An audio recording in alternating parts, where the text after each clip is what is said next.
La vigne, comme les autres plantes, a cette capacité de mettre en œuvre des défenses naturelles qui lui permettent de se prémunir, voire de lutter contre un certain nombre d'agresseurs.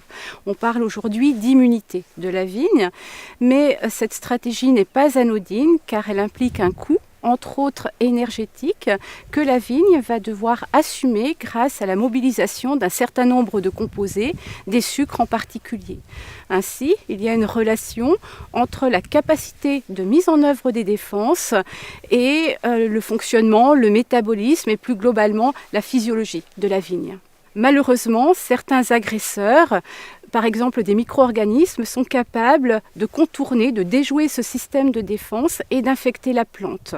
Il y aura donc une maladie et ces maladies peuvent être ponctuelles, même si elles peuvent se répéter au cours d'une campagne. Je pense notamment au mildiou, à l'oïdium.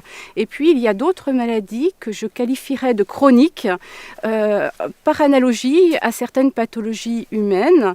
Et ces maladies vont s'installer durablement au niveau de la vigne et peuvent même conduire à sa mort.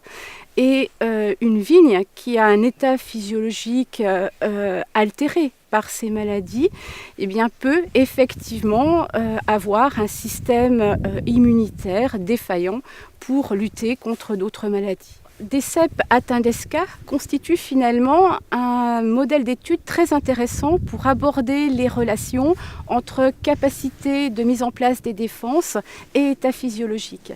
En effet, on peut se demander si des cèpes atteints d'ESCA ne sont pas finalement dans une stratégie de défense permanente, omniprésente, qui pourrait les affaiblir progressivement au cours du temps.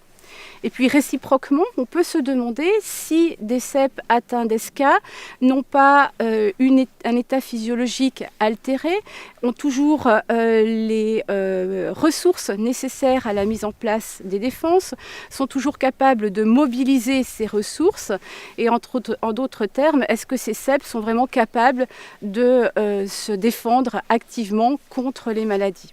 On a développé en conditions de laboratoire un certain nombre d'outils analytiques qui nous permettent d'appréhender le niveau de défense d'un cèpe, que ce soit un niveau basal de défense ou alors un niveau que l'on est capable d'activer par différents composés, les éliciteurs de réaction de défense par exemple. On a, par différentes approches, pu constater qu'effectivement, des cèpes atteints par les maladies du bois avaient un métabolisme affecté par ces maladies, avaient une physiologie affectée par ces maladies.